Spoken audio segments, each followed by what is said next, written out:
Siempre es un gusto poder hablar de este tema maravilloso que es mi pasión, que es la palabra de Dios. Entonces, muy agradecida de que me permitan compartir en esta noche con ustedes.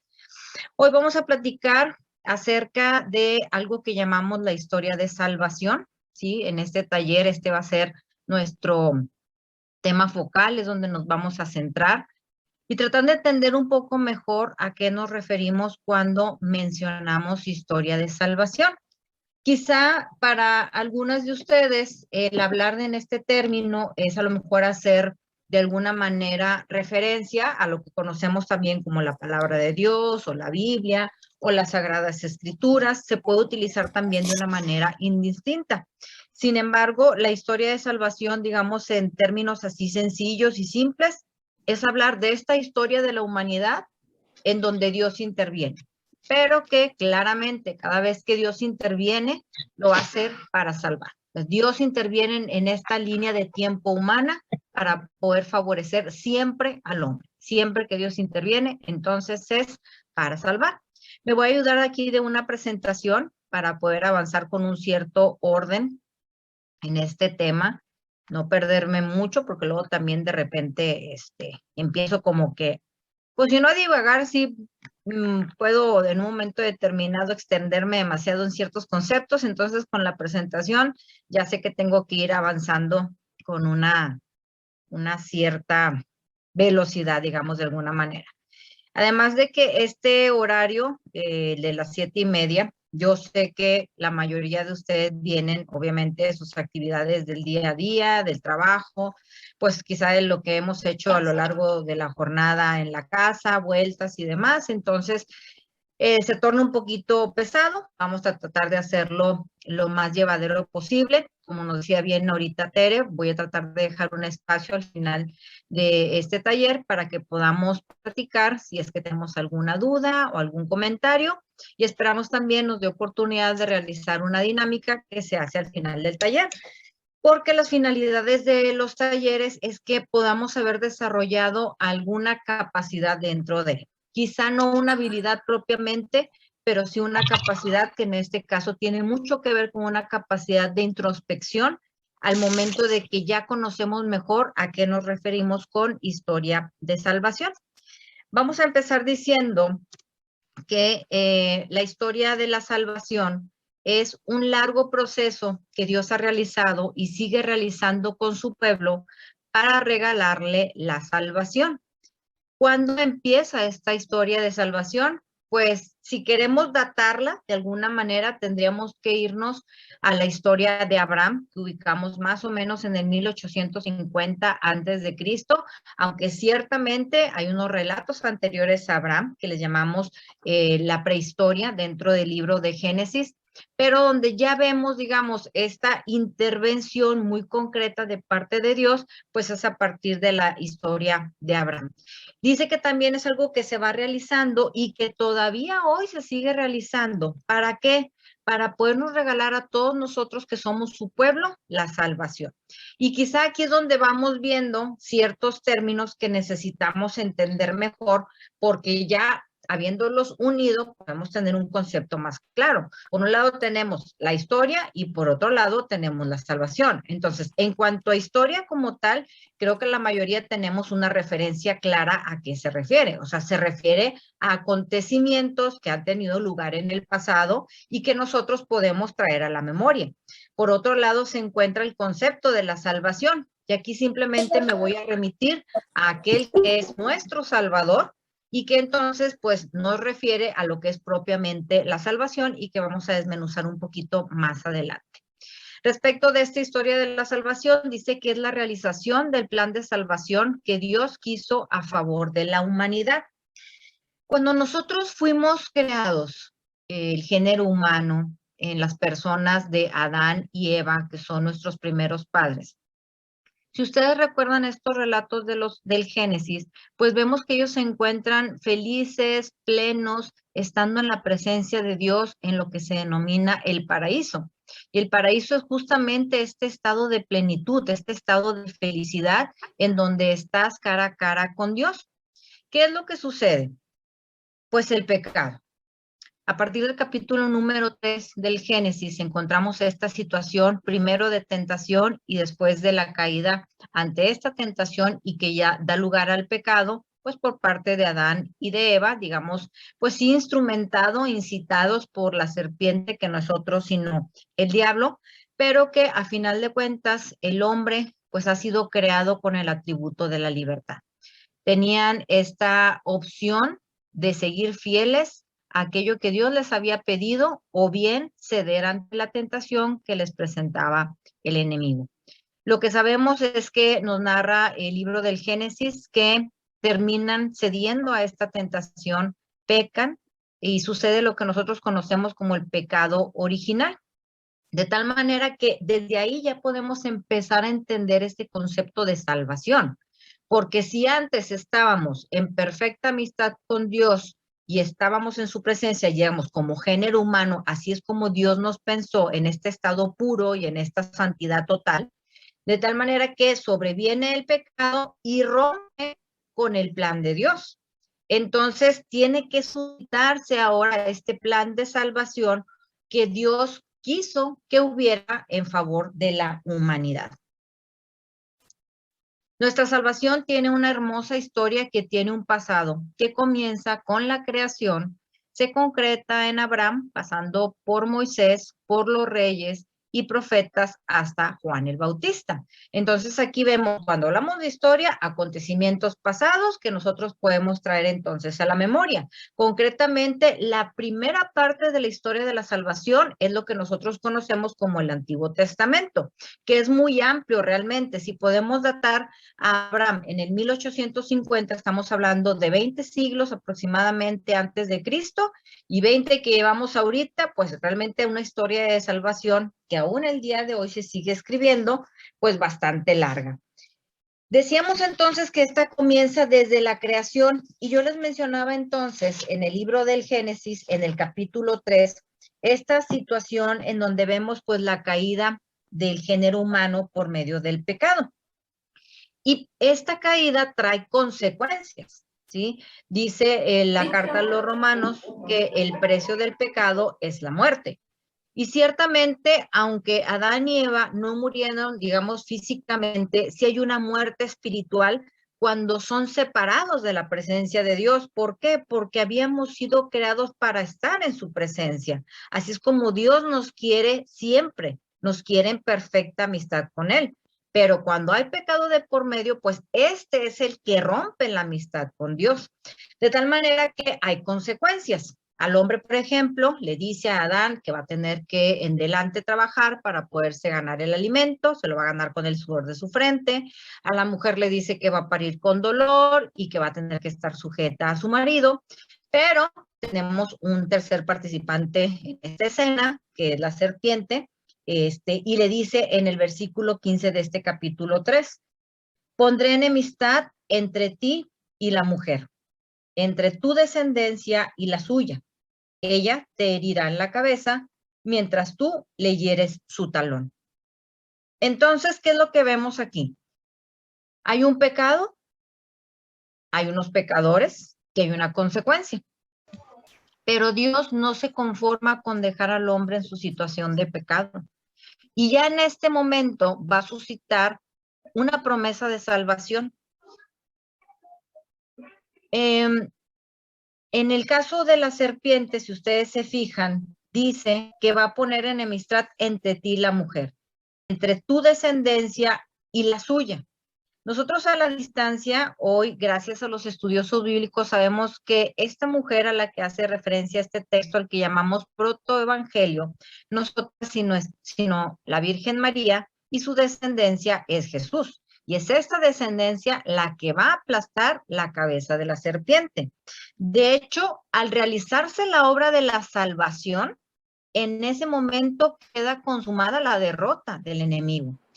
Esas películas que nosotros vemos de repente en donde hay una lucha entre el bien y el mal y estamos con la preocupación de que pues no vaya a ser que vaya a ganar el mal, pues en realidad es algo que ya está realizado. El mal ya ha sido vencido. ¿En qué momento? En el momento de la cruz, cuando nuestro Señor Jesucristo pues alcanza para nosotros la obra de la salvación. Les decía que este texto es conocido como el protoevangelio. ¿Por qué protoevangelio? La palabra evangelio tiene origen griego, se divide en dos partes, que es evangelion, que significa la buena nueva o la buena noticia. El protoevangelio entonces será como el anticipo de esa buena nueva o lo que precede a la buena nueva, porque ya desde este momento en donde vemos la caída de Adán y de Eva, Dios ya está suscitando la promesa de un Salvador, que esa serpiente va a ser en algún momento dentro de esta historia vencida para siempre. Y entonces continúa esta historia a partir de la persona de Abraham, después siguen pues Moisés, todos los reyes, más adelante haremos un poquito más de énfasis en estos diferentes momentos dentro de la historia. De tal manera que todo esto que está pasado, narrado en el Antiguo Testamento, conduce hacia Cristo nuestro Salvador. Él da cumplimiento a la promesa de la salvación. Entonces, si nosotros tomamos las Sagradas Escrituras, la palabra de Dios entre nuestras manos, pues podemos notar que tiene una gran división o dos grandes divisiones. Tenemos por un lado lo que es el Antiguo Testamento y por el otro lado el Nuevo Testamento. Entonces, el Antiguo Testamento lo que va a hacer es ese tiempo de preparación. ¿Para qué? Para que se cumpla la promesa de salvación. Y esto sucede en la persona de nuestro Señor Jesucristo. Luego viene todo lo que es el Nuevo Testamento con lo que es pues la anunciación, el nacimiento de nuestro Señor, su vida, obra, pasión, muerte, gloriosa resurrección y después el nacimiento de la iglesia por medio de diversas comunidades cristianas hasta llegar al libro del Apocalipsis. De tal manera que si nosotros entonces tenemos dividido en dos partes las Sagradas Escrituras, tiene que tener un centro. Y ese centro no es otro, sino nuestro Señor Jesucristo. Hay un punto importantísimo dentro de esta historia de la salvación que se conoce como la plenitud de los tiempos. ¿Y cuándo es esto? Pues cuando Jesús, siendo Dios, se encarna en el seno de mujer y entonces se hace uno como nosotros.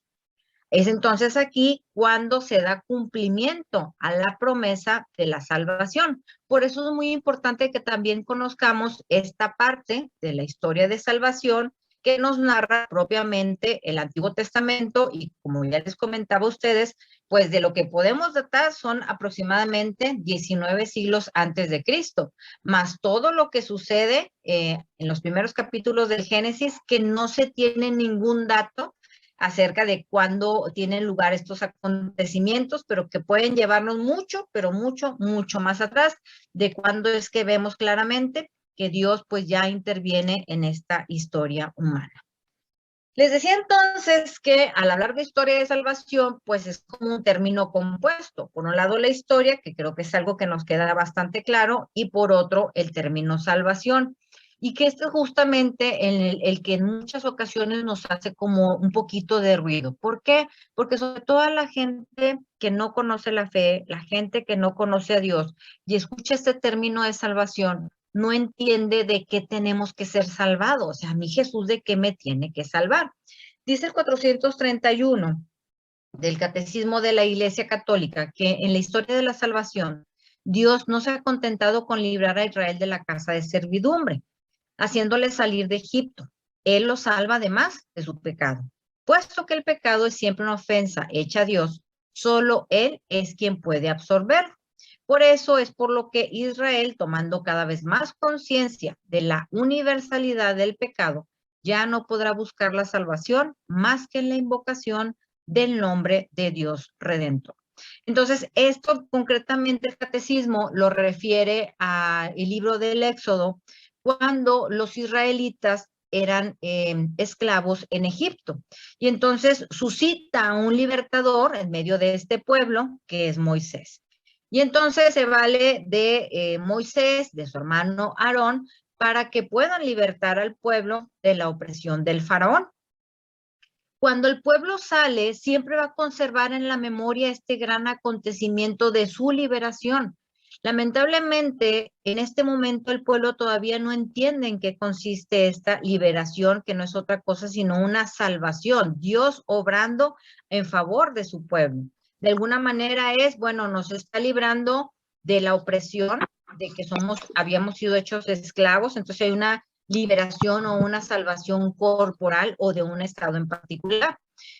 Realmente Jesús es quien viene a dar esta luz sobre todos los acontecimientos pasados para darnos cuenta que la salvación que Dios ofrece es una salvación que va mucho más allá de una opresión física y que se refiere específicamente a la salvación de nuestros pecados.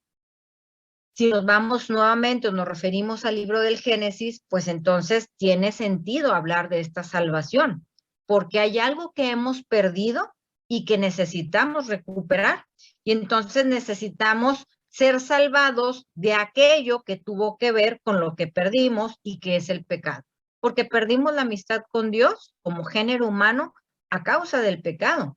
Y nosotros como iglesia tenemos una gracia maravillosa que es el sacramento de la reconciliación. Por eso se llama reconciliación, porque hemos perdido la amistad con Dios a causa de ¿qué? Pues del pecado. Entonces, el que nosotros confesemos nuestros pecados y recibamos la absolución de parte del sacerdote, ¿verdad? Pues Jesús perdonando nuestros pecados, obviamente pues teniendo el arrepentimiento, la intención de enmienda, cumpliendo con lo que viene siendo la penitencia, pues vamos a poder reparar aquello que nosotros mismos hemos entonces dañado. De tal manera que la salvación realmente para el hombre consiste en librarnos del pecado. Podemos entender también que dentro de esta historia de la salvación, pues hay un plan. Decíamos que surge sobre todo a partir de la caída, de esto que nos narra Génesis 3:15. ¿Y en qué consiste el plan de salvación? Para ello vamos a leer el texto de la primera carta a Timoteo en el capítulo número 2, primera carta a Timoteo, capítulo 2, versículo 4.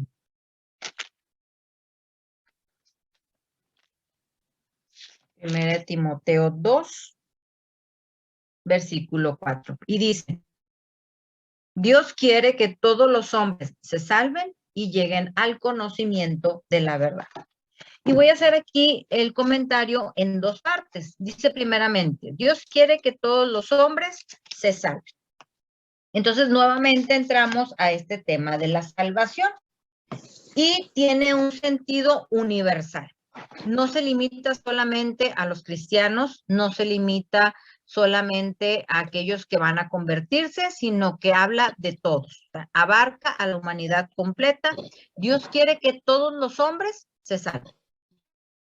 Entonces, es muy importante que nosotros tengamos esta conciencia, sí, por un lado, de una salvación universal y que es para todos, pero por otro lado, el entender que esta salvación es para mí, que cuando Cristo murió en la cruz, lo hizo por mí. Me gusta mucho cómo se expresa Pablo en el texto de Gálatas 2:20 y dice, me amó y se entregó por mí. Sí se entregó por todos, y Pablo pudo haber dicho, se entregó por todos nosotros, y ahí hubiéramos sido todos incluidos.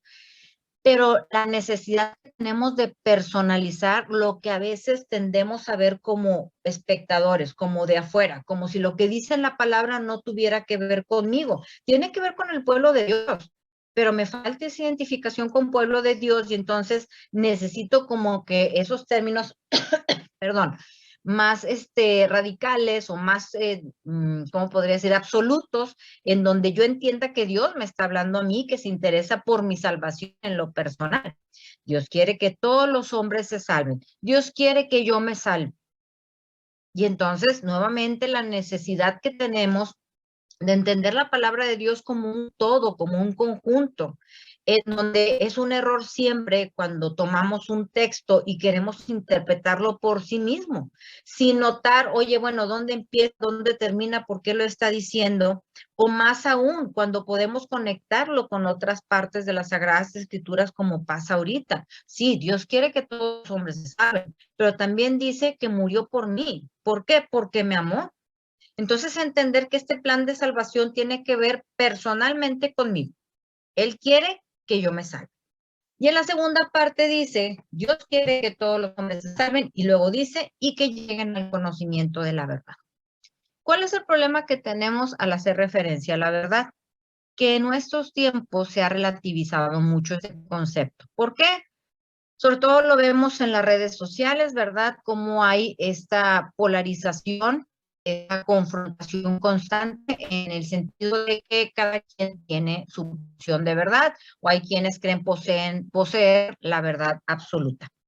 El problema de esta creencia de que nosotros estamos del lado de la verdad es que va a obstaculizar algo que necesitamos mucho para poder avanzar, no solamente en lo personal, sino también como humanidad, y que es el diálogo.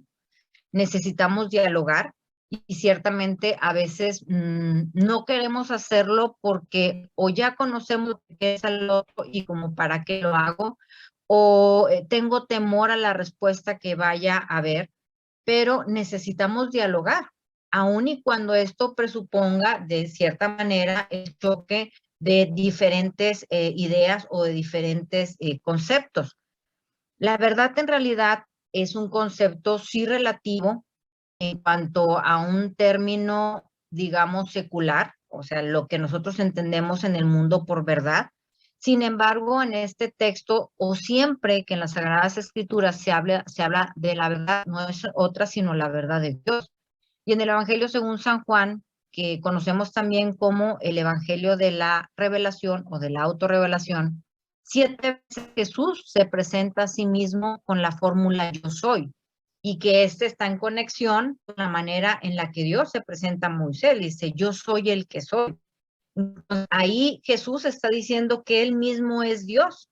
Y también nos dice en este Evangelio Jesús, yo soy el camino, la verdad y la vida. Entonces podemos entender que dentro de este plan de salvación es que todos nos salvemos, que yo me salve y que llegue el conocimiento de aquel que es la verdad. La palabra de Dios se va a presentar como ese instrumento, digamos, privilegiado a través del cual vamos a conocer aquel que es la verdad. Entonces, por eso, muy importante que nosotros tengamos este contacto y esta asiduidad con la palabra de Dios. Entonces, en este sentido, la Biblia es el libro fundamental de esta historia de salvación. Creo que uno de los problemas que tenemos para poder entender esta historia de salvación es la desconexión que de pronto tenemos con la Biblia en cuanto a que sabemos que es un libro que Dios ha dispuesto que nosotros conozcamos para poder entrar o introducirnos en su misterio, para podernos dar a conocer este plan de salvación. Y también hay otro protagonista que es el pueblo de Dios. ¿Cuál es el problema? Que tendemos a verlo como meros espectadores. Repasamos páginas del Antiguo Testamento, vemos, por ejemplo, la historia del pueblo de Israel, y a veces nos sorprende sus actitudes, nos sorprende su soberbia, nos sorprende su falta de fidelidad a Dios, cómo vemos que Dios constantemente extiende su mano para justamente salvarlos, y luego cómo el pueblo nuevamente le da la espalda, y luego nuevamente Dios suscita a alguna persona o algún personaje para hacerles llegar su salvación, y el pueblo nuevamente pues es infiel, y entonces tendemos a ser muy duros al momento de juzgar porque no nos sentimos en esa identificación. ¿Y qué es lo que decimos? No, hombre, qué bárbaros los judíos, o sea, no salen de una para meterse a otra y no fueron capaces de mantenerse fieles a Dios. Tenemos que aprender a darnos cuenta de que nosotros somos ese mismo pueblo del que se habla en el Antiguo Testamento y que va caminando y progresivamente descubriendo cuál es el plan de Dios para ellos. Y en la misma manera nosotros, en nuestra historia personal, pues a través de diferentes acontecimientos también vamos descubriendo cuál es el plan personal que Dios tiene para mí. Entonces, algo que es bien importante al momento de que nosotros leemos la palabra de Dios es saberme parte de ese pueblo que es protagonista de esta historia de salvación.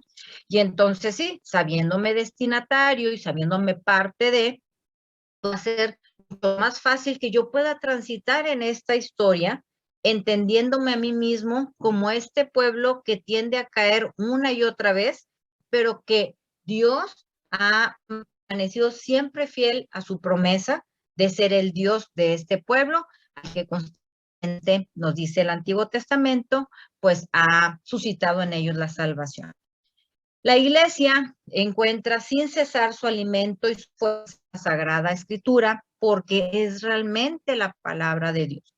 A mí es el término que me gusta utilizar al hacer referencia a la Biblia, porque creo que juega en dos sentidos, en esta parte, digamos, un poco psicológica de hacerme a mí mismo como al hábito de llamándolo la palabra de Dios, darle la autoridad que debe de tener en mi vida, porque no es una palabra cualquiera la que yo leo, sino es verdaderamente palabra de Dios.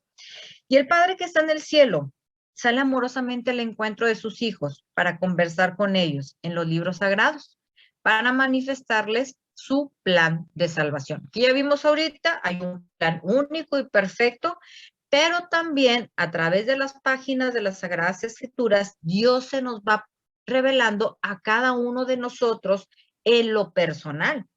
Y si aprendemos a interiorizar esta palabra, vamos a descubrir cómo Dios va a irnos instruyendo de cómo debemos ir caminando y avanzando en nuestra historia personal hasta un día poder llegar a estar en su presencia.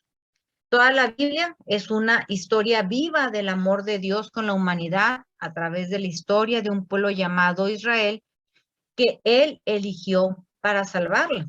Y a veces cuando leemos las Sagradas Escrituras nos cuesta trabajo entender que toda ella es una historia de amor entre Dios y el hombre. Más si leemos las páginas del Antiguo Testamento y queremos leer la Biblia, si empezamos con el Génesis y vamos avanzando en los libros, pues va a llegar un momento en el que va a resultar incomprensible para nosotros lo que sucede ahí e incluso incompatible con ese Dios amoroso que nosotros conocemos a través de las páginas del Evangelio y que nos muestra nuestro Señor Jesucristo. Sin embargo, lo recomendable sería empezar por el Nuevo Testamento y después, a la luz de Cristo, poder comprender mejor todo lo acontecido en el Antiguo Testamento para descubrir que efectivamente esta es una historia de amor entre Dios y el hombre. Entonces, si yo me entiendo a mí misma como parte de este pueblo de Dios, entonces voy a entender que tiene que ver también conmigo esta historia de salvación y que también es una historia que Dios ha querido tener conmigo en lo particular. En esta historia de Israel podemos ver como en un espejo el caminar de cada pueblo y de cada persona, eso es importante, y de cada persona en sus esperanzas y en sus luchas, en sus éxitos y en sus fracasos y sobre todo en su relación con Dios. ¿Por qué? Porque viendo a estos personajes del Antiguo Testamento y también del Nuevo Testamento, voy a poder encontrar situaciones paralelas y voy a poder identificarme con ellos y poder darme cuenta cómo es que ellos se relacionaban con Dios, sobre todo, pues para poder crecer y para poder profundizar en esta relación, y nos va a servir también a nosotros a la distancia, aun cuando sean acontecimientos que no tengan mucho que ver con mi realidad. Vamos a encontrar esas coincidencias, esto que se agarra a qué se parece en realidad.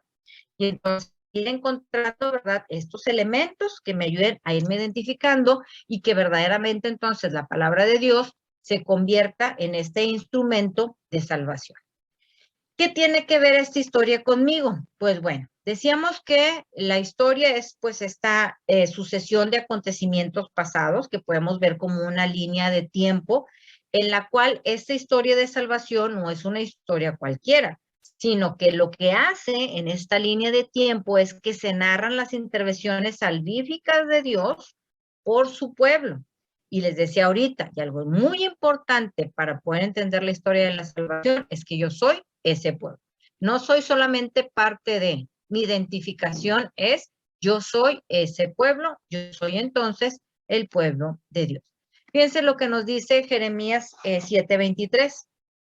Escuchen mi voz y yo seré su Dios, y ustedes serán mi pueblo, y seguirán todo camino que yo les mandaré para que les vaya bien.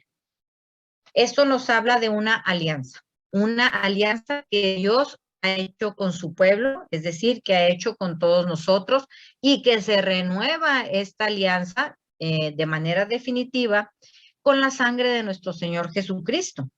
Y esta alianza de parte de Dios consiste en que Él siempre va a estar con nosotros, ¿sí? ¿Por qué? Porque Él sabe que nosotros somos su pueblo. El problema es que cuando no lo escuchamos, entonces nos desentendemos como parte de ese pueblo. Y algo que es muy importante en las Sagradas Escrituras es que cuando Dios habla de escuchar, no solamente se refiere a prestar oídos, a la acción física, digamos, de abrir nuestro oído para lo que está diciendo, sino escuchar es acoger eso que Dios me dice y poder actuar en consecuencia. Esto tiene que ver con la obediencia. Eso es muy importante. Entonces, cuando nosotros no hacemos lo que Dios nos pide, pues quiere decir que no lo hemos escuchado.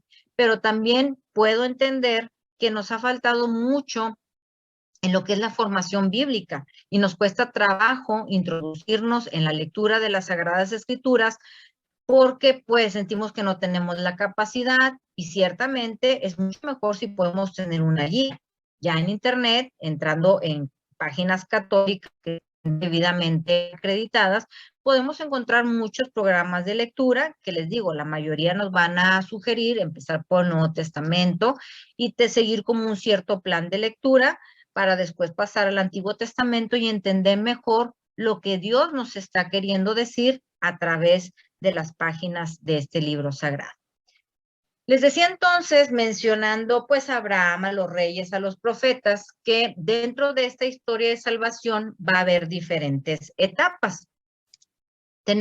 Habíamos comentado, pues la primera etapa va a ser todo lo que se nos narra en los primeros capítulos del Génesis, de manera particular en el 1 y en el 2, lo que es la creación de todo.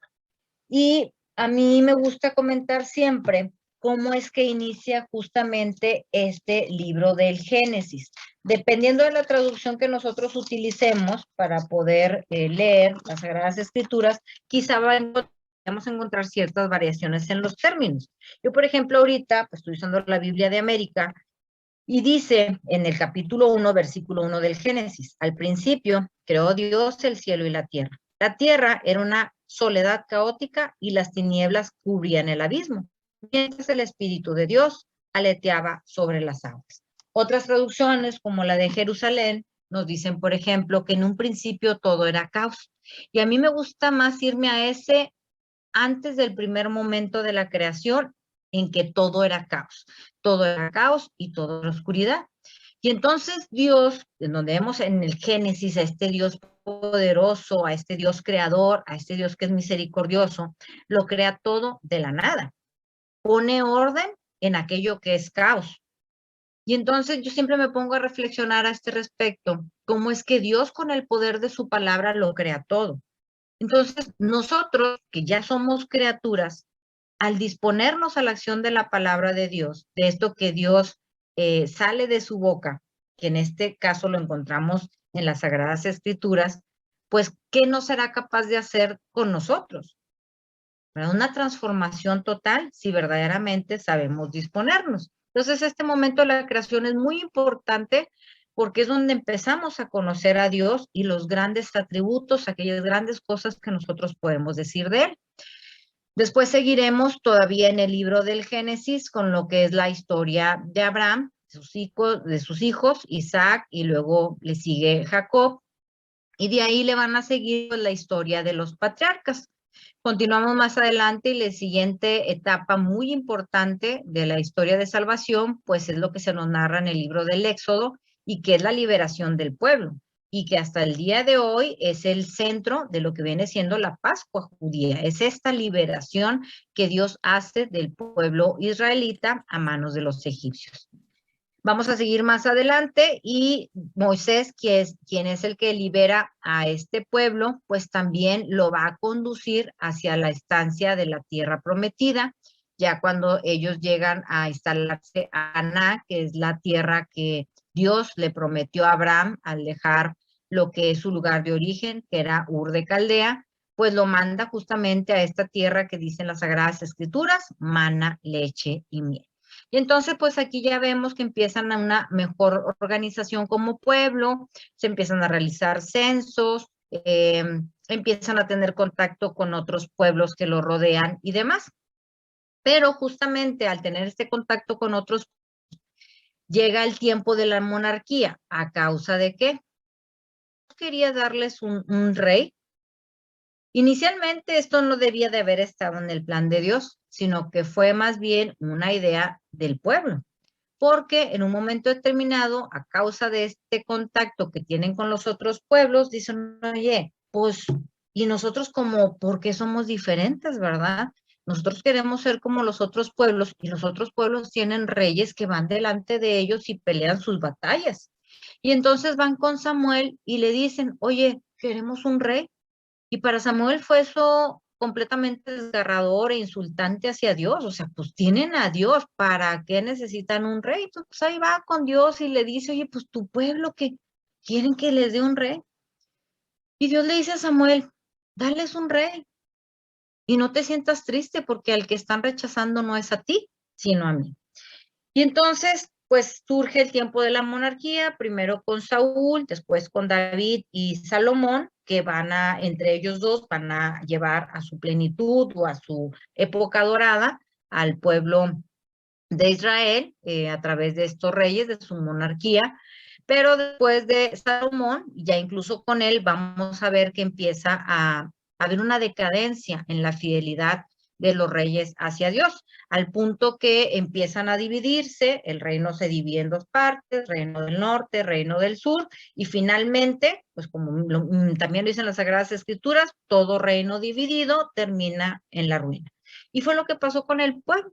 Sobreviene entonces el pueblo de Babilonia y los domina. Salen de su tierra, ¿verdad? Y pues tienen que sufrir mucho porque son despojados del templo, son despojados de sus prácticas religiosas y pues se sienten completamente devastados.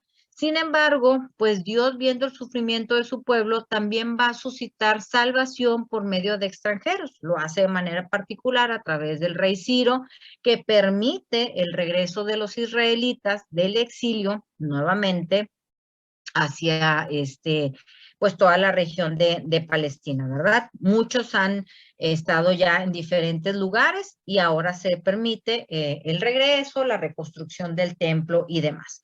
Después del regreso del exilio, vamos a tener todo lo que es el desarrollo ya propiamente de la religión judía, de manera particular con la historia de los macabeos, que en la Biblia tenemos dos libros, el primero y el segundo del libro de los macabeos, que es el que da ya origen o formalmente a lo que es la religión judía y que, bueno, todavía en estos tiempos siguen siendo dominados.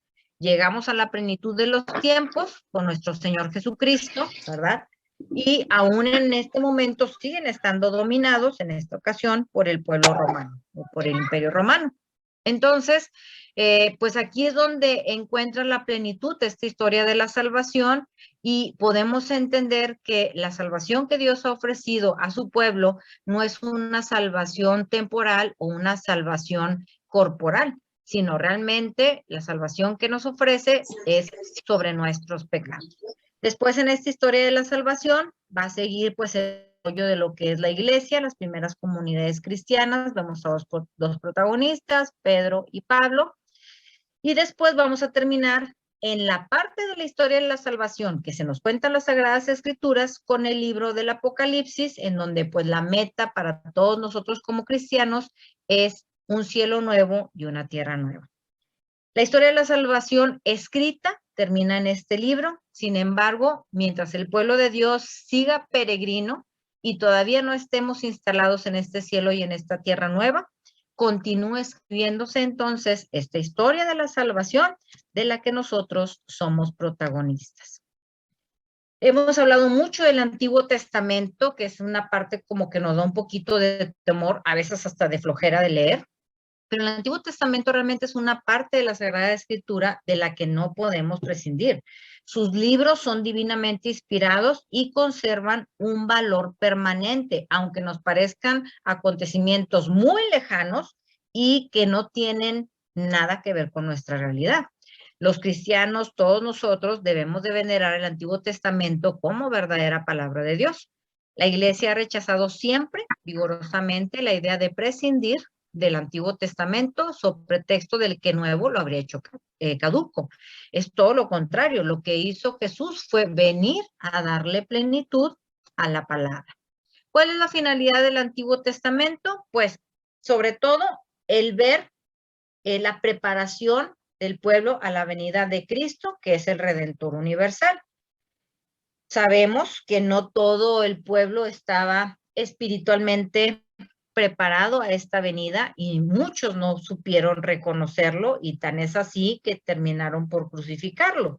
Pero este Antiguo Testamento pues da testimonio de toda la pedagogía divina, el amor salvífico de Dios y que como ya les había comentado, pues es algo que va sucediendo de manera paulatina y progresiva. Por eso es importante leer el Antiguo Testamento, porque me doy cuenta que así como en el pueblo de Dios la revelación plena llegó hasta un cierto punto después de un tiempo de preparación y es algo que se fue dando de a poco, Dios va enseñando, por eso la de la pedagogía, su plan a través de la revelación, pues en lo personal sucede de la misma manera.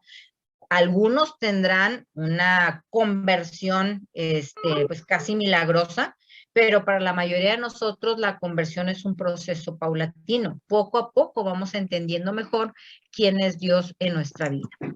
El Antiguo Testamento contiene enseñanzas sublimes sobre Dios y una sabiduría salvadora acerca de la vida del hombre. Encierra entrañables tesoros de oración, de manera particular en el libro de los Salmos, que yo siempre sugiero mucho, sobre todo en los tiempos de sequedad, cuando no tengo ganas de hacer oración, cuando no sé qué decirle a Dios, orar con los Salmos. Porque los salmos, como son canciones, son escritas originalmente como un canto, pues el canto sabemos tiene la particularidad de tocar ciertas fibras del corazón que otros modos de expresión no alcanzan. Entonces, cuando tú escuchas una canción muy alegre, pues te ayuda a ponerte más alegre. Cuando es una canción así como con una letra muy dramática, pues te puedes poner triste, puedes llorar. O una canción así, pues muy amorosa, pues hacerte referencia al ser amado. O sea, tiene esa particularidad. Entonces, como también en los salmos hay diferentes tipos de salmos, pues entonces están los de alabanza, están los salmos de súplica, están los salmos de perdón. Y entonces, pues ahí lo que el gran tesoro de los salmos es que Dios nos presta su misma palabra para que nosotros podamos dirigirnos a Él. Y en estas páginas del Antiguo Testamento se esconde el misterio de nuestra salvación. Esta historia de salvación se sigue escribiendo hasta que el Señor vuelva. Nuestra vida está dentro de esta historia de salvación. Y ya los cristianos a los cuales estaba dirigido el libro del Apocalipsis decían, amén, ven Señor Jesús. Tenían este anhelo, ciertamente también porque ellos estaban padeciendo una situación de persecución, pero también porque ya desde muchos años antes, o sea, desde la carta a los tesalonicenses que escribe Pablo, los cristianos creían que la venida de nuestro Señor Jesucristo era algo inminente.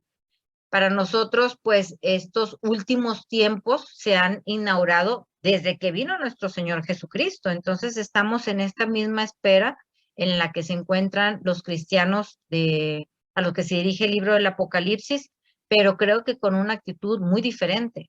Ellos con una actitud de confianza y de esperanza de que va a venir el Señor.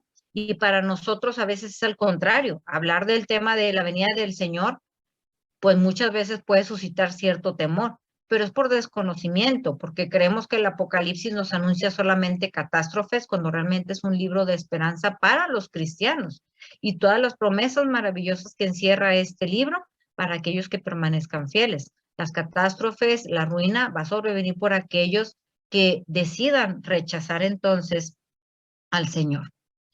Ser pueblo de Dios, que lo he comentado en diferentes momentos dentro de este taller, significa estar comprometido con ser luz del mundo y sal de la tierra.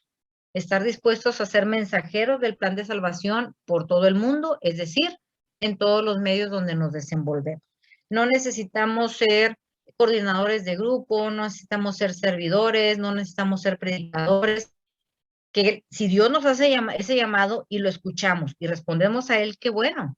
Pero es sobre todo ser luz del mundo y sal de la tierra, ahí donde el Dios nos ha puesto, en nuestras casas, en nuestros entornos de trabajo, en nuestros entornos sociales, donde el Señor pueda requerir de nosotros, porque nosotros somos quienes estamos en el mundo. Nos equivocamos y creemos que eso lo van a resolver los sacerdotes o los consagrados. O sea, ellos son una minoría. Ciertamente tienen el trabajo de conducirnos a nosotros como pueblo, de ser estos pastores para nosotros, pero los que en un momento determinado tenemos esa posibilidad de incidir en el mundo, de influir en él, somos los que de diario convivimos pues con la gente que nos rodea. Y entonces sí, atender a lo que el Señor nos pide, siendo luz del mundo y sal de la tierra. Ser pueblo de Dios me compromete a vivir de acuerdo a los designios amorosos de Dios, a vivir bajo la ley del amor, a ser testigos de compartir este mismo amor con todos los que le rodean, de manera que nadie se siente excluido de esta invitación a ser parte del pueblo de Dios y formar parte de esta maravillosa historia. Y este es un llamado muy importante, a que nadie se sienta excluido, ni por su condición, ni por su estado, ni por su vocación. O sea, realmente Dios nos llama a todos, quiere que todos conozcamos la salvación y nosotros vamos a ser esos agentes de la salvación. Somos los que vamos a compartir con todos los que nos rodean en el mundo esta buena noticia de la salvación de Dios, pero que nadie se siente excluido. O sea, en ese sentido, seguir la pedagogía divina. ¿Se acuerdan que hablábamos de la elección de Abraham? El pueblo de Dios surge del sí de Abraham, de que Abraham escucha la voz de Dios y aunque parecía bien loco lo que le está diciendo, que va a tener una descendencia numerosa, siendo que él era anciano y su esposa anciana y estéril, pues era impensable. Quizá nosotros, humanamente hablando, en el lugar de Dios, no hubiéramos escogido a Abraham y a Sara. A lo mejor hemos buscado una pareja joven, fuerte, ¿verdad? Con todas las posibilidades, con personalidad para poder atraer más gente, ¿no? Dios no discrimina y Dios no hace distinciones y podemos verlo como nos lo describen las Sagradas Escrituras. Muy bien, aquí llegamos ya a la parte final de nuestro taller y vamos a concluirlo con una actividad para la cual les voy a dar unos cuantos minutos y que puedan realizarla. Las primeras dos preguntas no las vamos a comentar aquí abiertamente, son sobre todo, como decía en un inicio, siendo este un taller, hay que desarrollar una cierta capacidad, a lo mejor una habilidad, pero sí una capacidad, y aquí yo los invito a tener y a desarrollar la capacidad de la introspección, de la autocrítica, de el realmente abrirme a la acción de Dios en este momento, a este Espíritu Santo que nos hemos encomendado desde un principio y sincerarme para poder entender aquello que Dios me dice. La primera pregunta es, ¿soy consciente de la salvación que Jesús me ofrece? O sea, ya con todos estos datos y conceptos y demás que hemos dado en el taller, ¿soy consciente de la salvación que Jesús me ofrece? Como les digo, no lo vamos a comentar, es algo para que ustedes puedan realizarlo. La segunda pregunta es, ¿qué tanto coopero con Dios para que en mí se realice este plan de salvación? La salvación es una obra ya realizada. Jesús ha muerto por nosotros y nos ha dado la salvación. Pero hay un término que utiliza Pablo que es la rehabilitación del hombre, en donde nosotros que ya hemos recibido la salvación tenemos que caminar hacia esa salvación. Nuestra naturaleza está herida por el pecado y tenemos que rehabilitarnos a esa salvación. Entonces, ¿qué tanto coopero con Dios para que en mí se realice este plan de salvación? Y finalmente, una pequeña actividad que es hacer una línea de tiempo, ¿verdad? Personal, en donde voy a comenzar con el año con el que yo nací hasta el día de hoy, por ejemplo, en mi caso, 1972, 2022.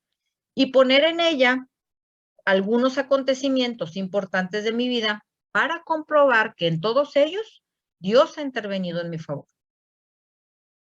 No necesitamos poner 10, con que pongan 3, 4, 5, o sea, con cualquiera que me pongan, vamos a tratar de extraer, ¿verdad? De esto, pues el que efectivamente en ese momento Dios intervino a mi favor. Cuando hablo de momentos importantes no quiere decir momentos felices. Un momento importante puede ser la pérdida de un ser querido.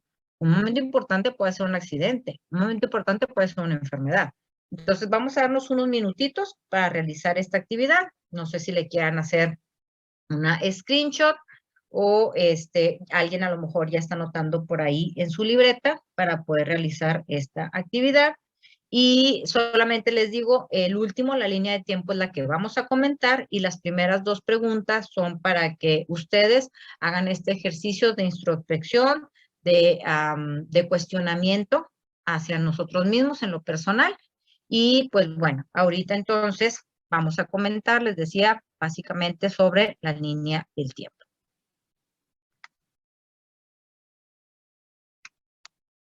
Voy a dejar de compartir.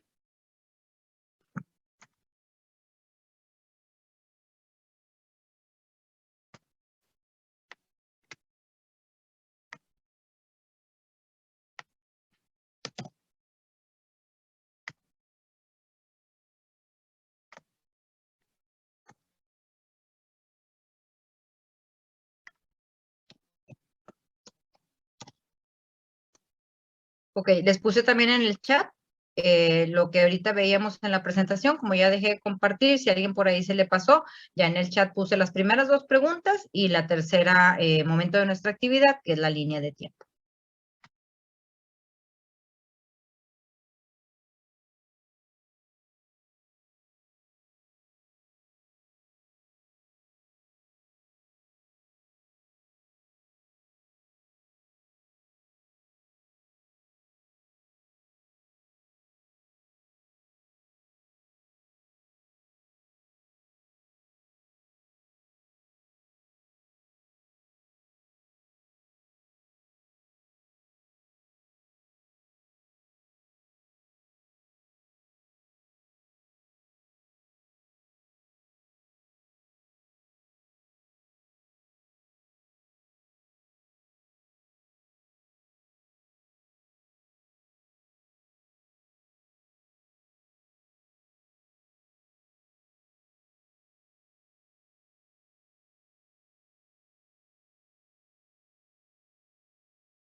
Ok, bueno, entonces si ya andamos por ahí, pues ya tenemos unos 5 minutitos más o menos para hacerla. Entonces, las primeras dos, o sea, eso es algo para ustedes nada más. No me voy a meter ahorita en esas cuestiones tan personales, pero quisiera si alguien nos puede hacer el favor de compartirnos algo de su línea de tiempo, así nada más rapidito. Tampoco tienen que decir en qué año empezó la línea de tiempo, ¿verdad? Si les incomoda. Yo ya dije, ¿verdad? Ya sacaron sus cuentas. Entonces, nada más, oye, pues mi línea de tiempo, estos son los acontecimientos importantes de los que pues yo me acuerdo y que quise poner. Entonces, si me ayudan con la herramientita de levantando mano y abrimos micrófono para cederles la palabra.